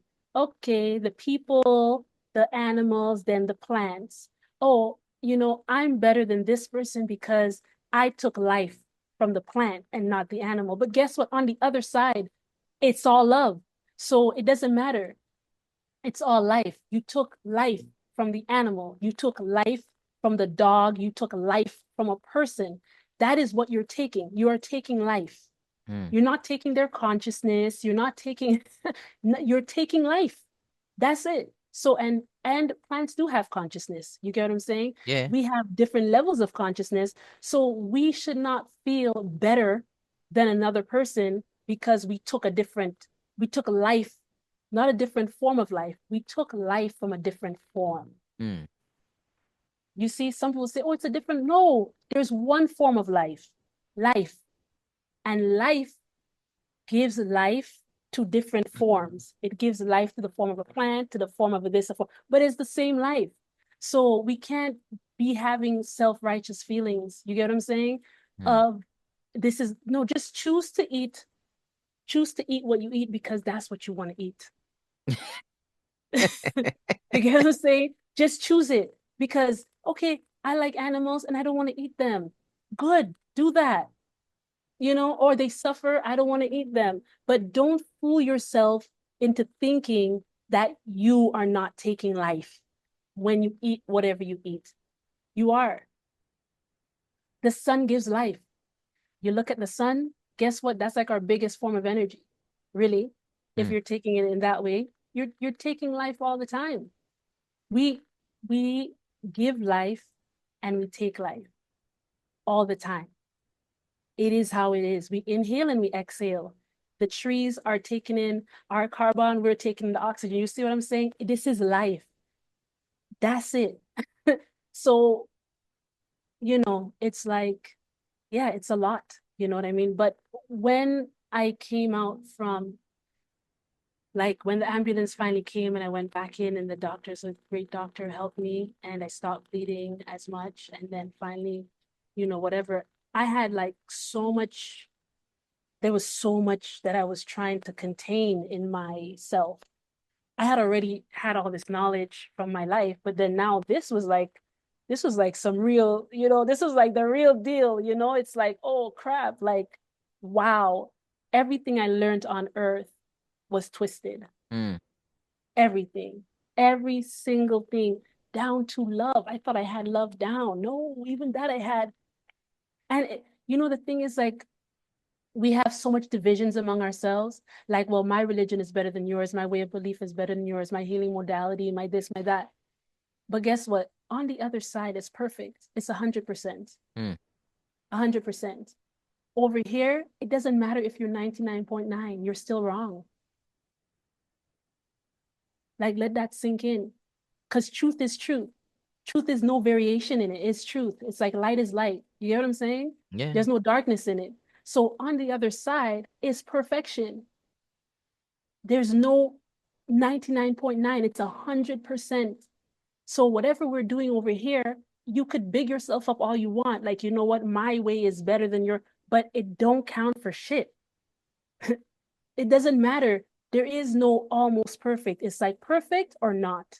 You love or you don't. Black and white, no lukewarm. You get what I'm saying? It really is. So we have to come to a place where we stop measuring ourselves to other people. Like this whole, the competition, the this, the that, you get what I'm saying? It's like, it is, and now in the whole spiritual, like the fad, like the thing, the thing to be, she's a protector, eh? Like this, it's someone delivering stuff. Yeah. So the thing about it is that in this world, we have people now, it's like a cool thing to be spiritual. And in this pursuit of being spiritual and all of this, people are, it's like more lost than ever. Mm. More lost than ever, because to be spiritual is to be in love. You get what I'm saying? It's to be in love. It's to be like, oh man, I could feel like, what are the words right now? It's to be in love. So you cannot be looking at somebody else doing something and you're envying them and you're saying, why them and not me? And you're not wanting them to succeed. You see, but then it's like, where's the love? Because that person, if you really are spiritual, then oh, the same life in me is the life in them. Mm. And obviously, if somebody is doing wicked things, you don't want them to have more life to necessarily be wicked. You know what I'm saying? But at the same time, you have to realize that that person is you, right? So you have to treat that person the way that you would want to be treated. And this is an age old thing. I'm not saying anything. Nothing I'm saying here is fresh. This is old stuff. Like, you can't even give me the credit for it. This is the golden rule, right? So it's like when you look at somebody and you may say, like, this person is so evil, they're so wicked. No, no. Again, you see, get to the truth of it. What's going on with that person? Mm. They're insecure. They don't have feeling of self-worth. They don't think that if they really showed you who they actually are, that you would accept them. Mm. Like, what is really going on with this person? Because guess what? You have that same shit. You just remember I told you the headache, but we all have a different way of, you know, we all have a different reason why we have the headache. It's kind of the same thing too. Like, we all have the same stuff within us, but we project it differently. We express it differently. So I may have insecurity, you may have insecurity, another person have insecurity, but now I have insecurity. But what I do is I show myself very confident. So I hide it. Another person has insecurity, that they don't go out, that they're not trying to talk, they're not trying to share. Another person has insecurity. You get what I'm saying?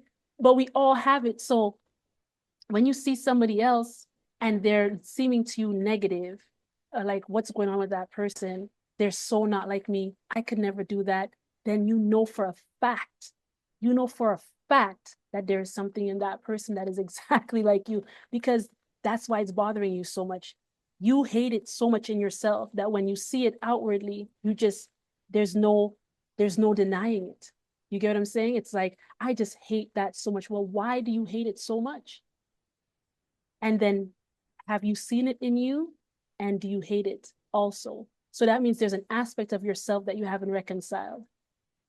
You see what I'm saying? There's a part of yourself that you haven't come to learn to love it enough that it would be transformed, do some alchemy so Mm. that it's now not there. So once that thing isn't there in yourself, when you see that person and that person has that thing that you had, you're like, ah, I know how to help them. I know how to help that person. I know how to be gentle with them. It could be tough love too. You get what I'm saying? But it's all about being okay with the truth, being wanting to see yourself very clearly, very, very clearly. I have had lots of experiences and they're terrible experiences, but I've had lots of experiences where I saw myself clearly, very, very, very clearly. You know, there was a time where I was heavy into church, right? Like heavy, I was going to church. I mean, I was going to church like 4 or 5 times a week. I kid you not. Mm. And so I remember one time I was worshiping, I was singing, and I was in there. I was really in it, really crying and everything. I was in it hard. I love you, God. I love you, Most High. Whatever. Jesus, without saying everything. And I'm just there and I'm really giving my heart. Like I'm really in there, right? And then it's like, you're praying and you're wanting like the presence of God, right? I just want to be in your presence, whatever. And then all of a sudden, it's like a mirror came in front of me. My eyes were closed. I was in there in church with everybody else. But it's like my eyes were closed and a mirror came in front of me. And when this mirror came in front of me, I couldn't open my eyes, right? My eyes were like shut, couldn't open them. And I was seeing into this mirror. And when I saw into the mirror, I saw myself. I saw myself so plainly. It was the most terrible thing I'd ever seen. Oh, wow. Oh, most terrible, most terrible. I saw everything I did was bad. Mm. When I say bad, like I used to fast all the time. I was fasting for Hindus, fasting. I was fasting like everybody be saved, right? I was fasting like, please help this person to come to know God. Please help this. I was like all the time. And I remember when I looked in the mirror and I saw that, and spirit just went into my heart, like the root, and was like, why do you do this? Oh, because I want everybody to be saved. Just like you said, like people to worship the one true God, like no, you're doing it because these people treated you a certain way. And by them converting and following who you say is God, you'll feel like you finally have respect from them. Mm. I was like, what? Shit. Like you cannot deny. Like when you have those experiences, and I mean that was just one thing.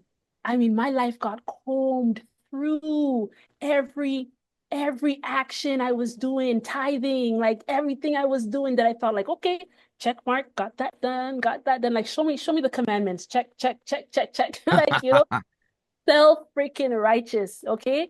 I was just like, okay, I think I got it all, thou shalt not, thou shalt not, check mark, check mark. Seriously, real talk. Like, I was like, and giving food to the poor, like everything. I was doing so many things. And Spirit showed me, like, all of this is just filthy. Like, this is just nothing. And I was broken. And I remember I couldn't speak. Like once the mirror left, I came out of it, but I couldn't speak. I Mm. couldn't talk. I was just sobbing. I got home. I didn't talk. I was just crying. It took a while until I could tell my husband at the time, it's my ex-husband now, to tell him like this is what happened to me. So I had an encounter right there in church, and it was like, okay, I told him if I die now, I'm going to hell. Like you don't understand. I am literally the worst person. I am the worst type of person. The person who thinks that they are righteous, but it's like filthy rags, like literally like how the scripture puts it, the righteousness is like filthy rags. Mm, And I was like, man, like that's it for me. There's no saving a person like me. Like, you don't understand. I did everything, but it was all wrong. Like, and I remember he said to me, but Yan, if God showed it to you, it must be because you can change, you know?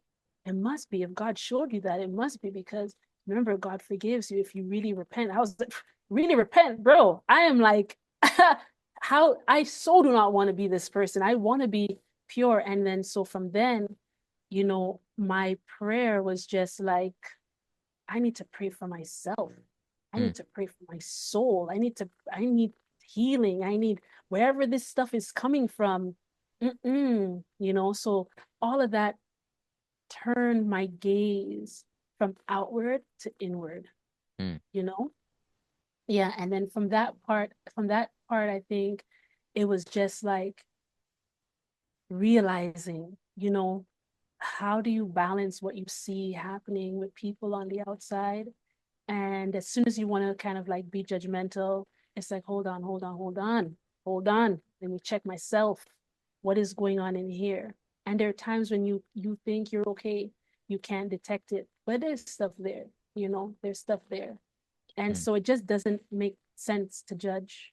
I'm not telling you can't say like, oh wow, that person just like, molest the baby or something. Like that's terrible. That's definitely bad. I'm trying to think of like the most like some wicked stuff. yeah. But like, yeah, I'm not telling you don't judge. Like, yes, that is an evil act. That is wrong, right? That is definitely wrong. That is bad.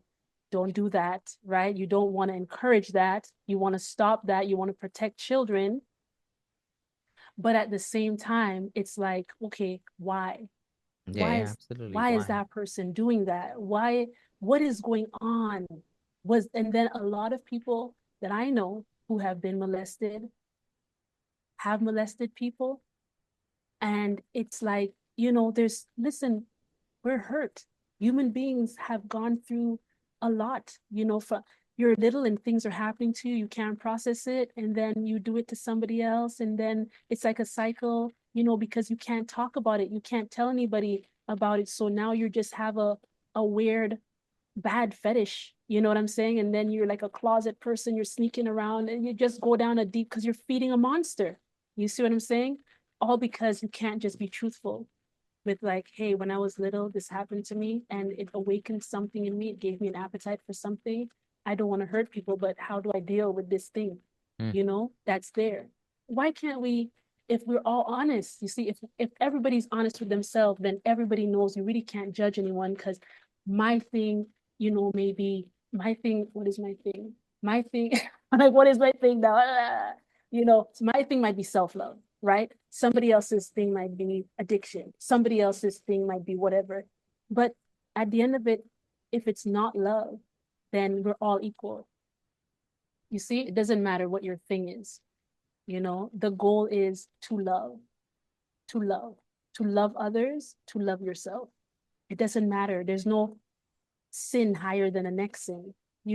All of you are just not loving. Like I said, just think of it like there is there is one way to get through and you have to fit it. You have to love. It doesn't matter how close you are to it. If you're not fitting through, you're not fitting through.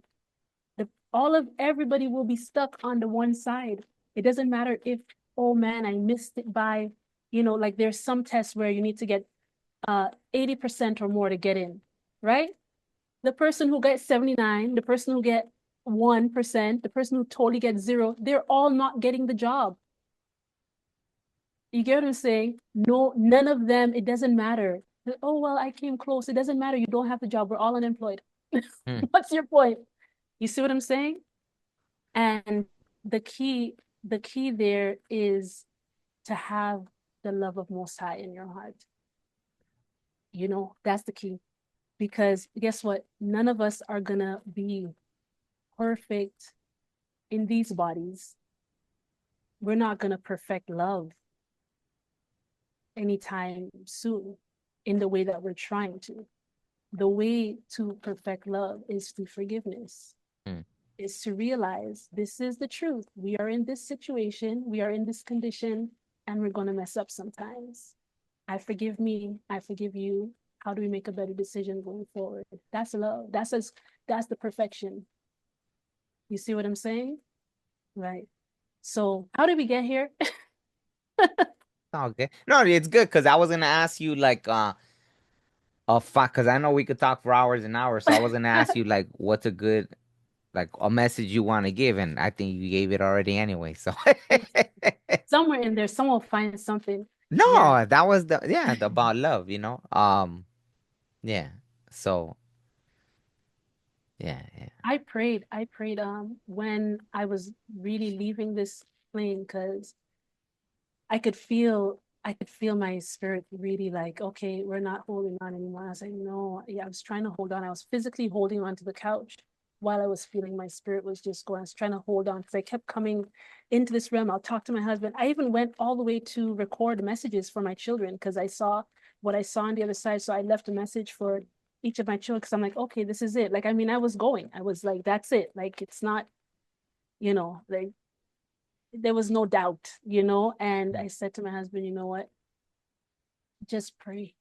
Pray with me because I know the power of unity, you know.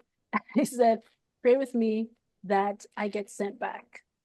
Pray with me that I get sent back. And the thing is that when I was on the other side and I saw everything about love, I said, oh, I failed. I failed. That's why I came. Shit. Like, Mm. you forget when you're here. And the other side, it was like, I see it clearly. I see clearly why I came. And I was like, oh my gosh, I failed. I'm like, I need to go back. I have to go back and I have to do it right. And I asked, I said, just send me back. I'll do it right. I'll do love right, you know? And that's what I've been doing since I came back. It's like trying to help people to understand what love is, how to love, you know. I may know it, but I still have to do it. You know what I'm Yeah, saying? yeah, Yeah, I absolutely. may know it, but I still Absolutely. have to do it. We all have to, and it's a great thing. It really is. Be present with people. You are love, so you make more love by giving more of yourself, and yourself is your presence. It's not necessarily like your money and you're this and you're that. No, it's actually you, right? It's you listening with all of your all of your being. Mm. It's you being like really there. Like if you're gonna play a game, play the game. Don't have your mind thinking about this or that. Like be there. You're talking to someone. Don't think of what am I gonna say after. Be there. Be in their conversation. Like, oh well, when they're done talking, you'll think about it then. But be in it. Yeah, and that's what happens to us, right? Like all the time, we're just like, oh man, I was so in it. I just like, yeah, I Yeah. don't even know what's next. Yeah, but somehow we were able to keep going, so it's all good. Yeah, Yeah, yeah. yeah, So I mean, unless there's any other thing you want to share, I think we could bring it to a close. yeah. Because I'm I've good. huh? I'm good. Remember I told you like we could stay here for a long time talking about so many different things. Um, I think the key thing is just it's okay to be really, really truthful. Um, with yourself. I mean, absolutely. I mean, scary, truthful. And you'll find the answer once you're able to be honest with yourself, with how you got where you are. You'll be good. It's the only place to start. Healing is at the root, at the truth, you know? Absolutely. And I'll just say, I mean, it doesn't matter. I don't want to scare people, but like, yeah. I mean, but even early on, right? Like at one point, right? I was shown that people couldn't really lie to me, right? Like when and it first happened, I was in a relationship and I even remember one day, this girl that I was with at the time, right? Mhm. She calls me and she calls me and she could hear it in my voice that I would remember I was at the mechanic. I went early to the mechanic She calls me, I answer, I'm like, hello, and she's all, what's wrong? She felt right away. Mm-hmm. And I told her, I was like, who so in the dream, I had a dream that night, and they Mm-hmm. showed me a man's first name and last name. I was There like, it is. what? Like that had never happened before at that Mm-hmm. point. So they literally, Mm-hmm. and I told her, who's so and so, and I told her that, and she's like, oh, Mm-hmm. he just emailed me. I haven't responded. I haven't talked to him in over a year. And I was like, you see? I was like, wow. And even me, I was like, wow, they really. So, Yes. but only not only for her, but it showed me I can't lie because it. And I Yes. told her that I was like, you see, like, if they show me, then they'll show Right. you too, right? Like, Yes. it's not. Yes. So I learned, Yes. like, wow, you really can't lie. So in this life, we go Mm-hmm. thinking, but like you said, we're Exactly. lying to ourselves. We're the Yeah. ones we're lying to, but Yeah. we really Yeah. can't. Like you think, so there's always something that sees what we're doing. Oh You man. know? Oh So man. yeah, so Yes. I'm Yes. very aware of that. So I get that why Yeah. truth is that important. And because it's not like we're getting away with it anyways. Yeah. Like Yeah. yeah.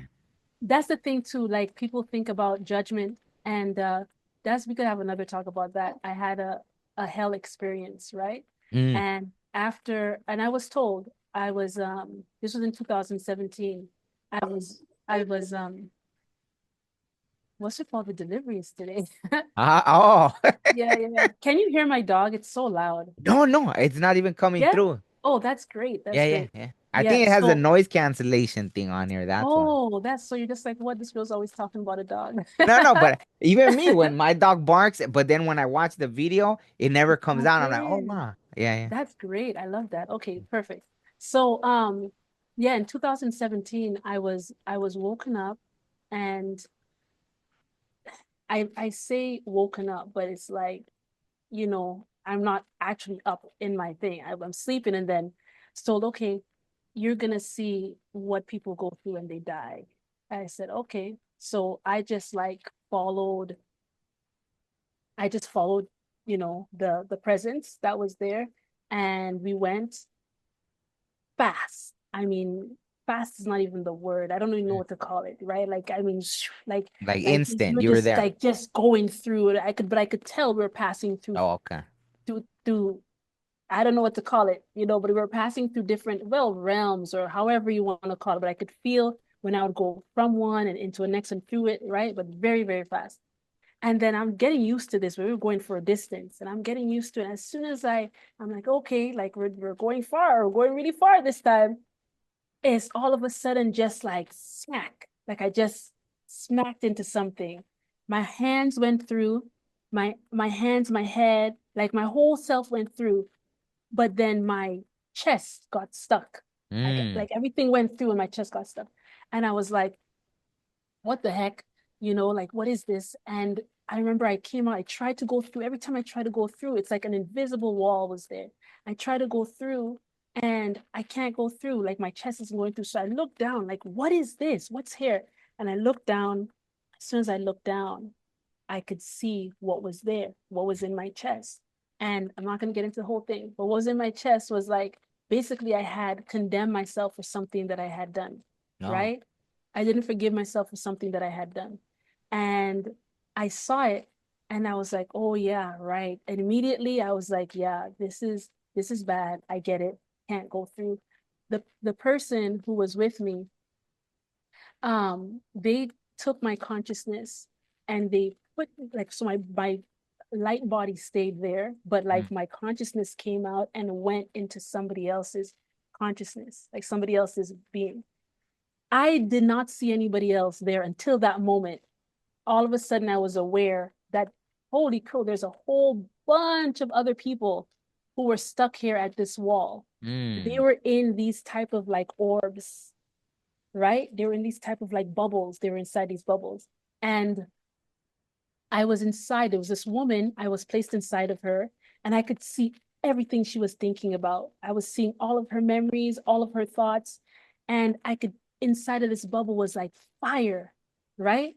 And the thing about it is that I knew that the fire wasn't real. Like Mm. when I say it wasn't, but it's the feeling of her own consciousness, like she was burning with guilt, with this. Ah. It was just a burning, burning, burning. And that's when I realized, oh, the fire isn't actually okay. It's not a physical fire or whatever. It's she's burning in her own like consciousness. You get what I'm Mm. saying? Her own consciousness. So I tried to talk to her. I tried because I could see what was bothering her. So I was saying to her, God loves you. You could be forgiven for that. Like it's okay. I'm preaching, right? I'm trying to save this lady. And she's just like, no, no, like she's just going through her whole thing. And I was there for so long trying to convince this lady that she could be forgiven and she could forgive herself and whatever. She wasn't having it because the Mm. stuff she did was so bad. And she was such a terrible person that she couldn't understand how and why she should be forgiven or could be forgiven. And Mm. this is the thing, when you're out there in that place, you're surrounded by truth. So you can't convince yourself otherwise. Oh. Yes, whatever it is what it is. So after I just kind of gave up because I'm like, oh, there's no one who could save this lady here. She's not having it. I was taken out and put back into my body. And when I was put back into my body, I looked down and I saw it almost looked like a ball of like a silver ball, like not like it was heavy, And I knew it was there. And immediately I said, I looked and I said, even even though I would condemn myself for what I have done. I know the love of God is greater than my condemnation. Mm. And as soon as I said that, like had that realization, and maybe it's because I was trying to convince this woman for so long, but as soon as I had that realization, then immediately that thing just turned into like it's like like a ball of light. Mm. It turned into like first it was like a little thing and then it just took over. And then it took over, it filled up my whole chest, it filled up my head, my like my whole body just got filled with this light, and it was like a magnet. It just immediately just pulled me from that like invisible place, Mm. like the wall. It just pulled me right through onto the other side. It's like that light, there was a greater light that was the same light as it. It's like a magnet. You understand what I'm Mm. saying? It's like that light that I had become was the same as the light that was on the other side of this wall. And it was just like a magnetism. Like nothing could have stopped that light from getting with that other light, the bigger light. Yeah. And so when that happened to me, I just ended up coming back. And while I was coming back into my body, which was on my bed, while I was coming back in, I was told, this is what you have to help people understand. You have to help them to understand forgiveness Mm. and forgiving themselves. And that's why I was shown that. So, you know, you can know the lessons, but you have to apply the lessons. So there's a lot of us that we've read a lot of books, we've sat in a lot of this, we've listened to a lot of gurus, and it doesn't matter. It doesn't matter if you're not applying the stuff, really, really applying it, like it's just going to be worse for you because you will get there and all you'll have is all of the facts that you sat down with all the medicine and never took it. It's just going to be worse. It's way worse for a person who had it all here, did nothing, compared to a person who never had anything. So this is what I'm saying. The spiritual community, so-called spiritual community right now, they're it's like you're getting into deep water because you're now surrounding yourself with all of these tools and not using any of them, you know, and even telling yourself that you're using these tools, but you're actually not using them. So it's like a delusion, like you're now fooling yourself with the appearance of righteousness, but literally denying the power of God. You know what I'm saying? So it's yeah, I would say the main thing I would want to tell people is, listen, be honest with yourself. When you see something in a person that you don't like, realize that person is a mirror, that thing is in you. Find it. Don't say, oh hell no, what do I have in common with a pedophile? What do I have in common with a this, with a that? No, no, no, no, no. There's get to the root of that. You know Mm. what I'm saying? There is a root to that person's thing. You know what I'm saying? the feeling maybe of uh having dominance over someone. You get what I'm saying? Yeah, that's how that person is displaying it. And I'm not saying everybody who practices that behavior has the same reasons for doing it. But you see that if someone wants to, okay, if I actually had someone who was my age, they would never listen to me. Let me have someone who's way younger. They'll have to follow me, have to look up to me, have to whatever. You could have that same thing in you, wanting to have people look up to you, follow you, don't question you, just do what you say, just pleasure you. And you get what I'm saying? Like that same thing could be in you and it's in there in somebody else and just being expressed in a different way, right? So just focus on yourself. When you see something in somebody, say, is that in me? Spirit, show me. Do I have a root? Do I have something in me, some similarity? Why is this person bothering me so much? What is it about this person? It's in here, right? That's what it's trying to detect. So turn your gaze inward and heal yourself, you know? Yeah. That's I think that's like because we have a lot of judgment happening, you know, right now. Lots of judgment, lots and lots of judgment. Like today I saw someone who was dressed real crazy, real crazy. I mean, I don't want to describe it because then people, if they see it, they'll know that that's what I'm talking about. So I saw someone dressed real crazy, like you gonna look at it and say like definitely like mental institute. Like no, like if I told you, you would and you see it come across your feed, you'd know what I'm talking about. But I'm like, this person needs to be. This is like madhouse dressing, okay?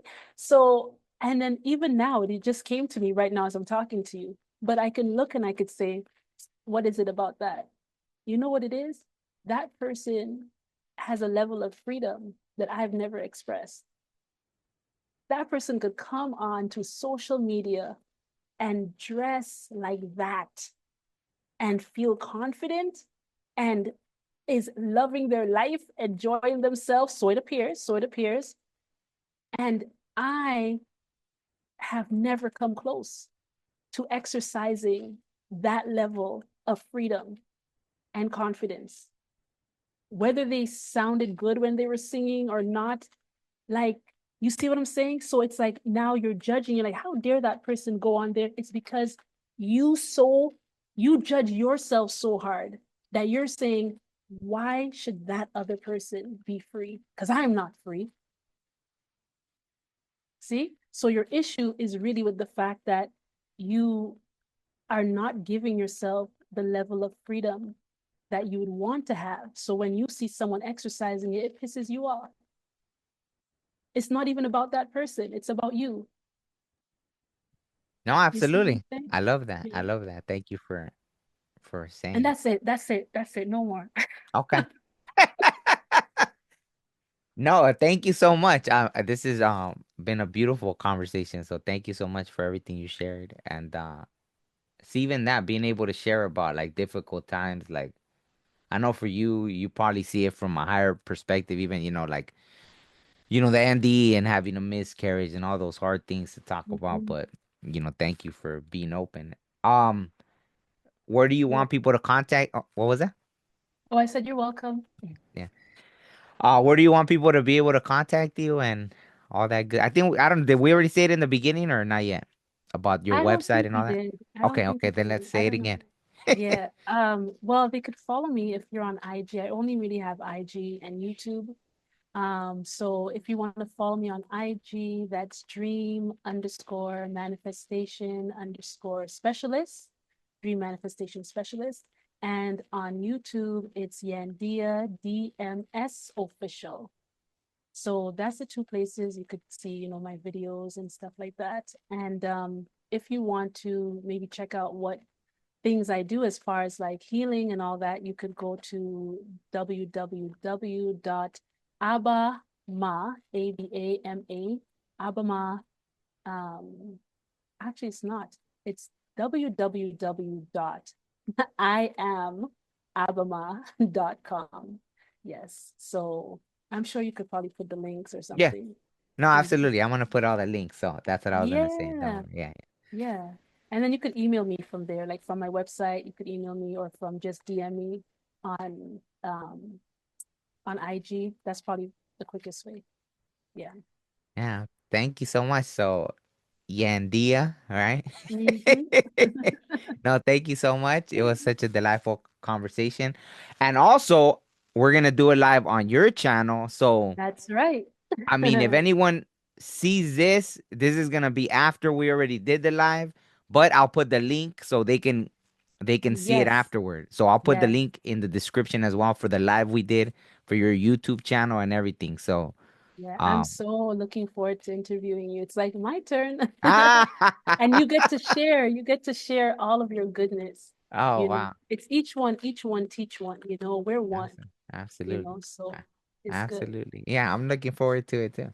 So thank you Yes. so much. And on that note, thank you to everybody that watched, and we'll end it there. Thank you so much. Bye-bye. Bye bye. Life may move fast, story may move slow. I met a silly man who said he make it slow. We look up out towards space, or even at the sky. One day pass away, but never look inside. Breathe in, breathe out. Life is a maze, but we'll figure this out. I mean, human beings, I ain't got no doubt. Yeah,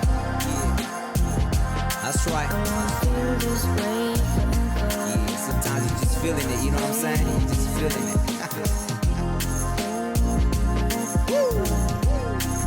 And I wanna feel this way forever, ever.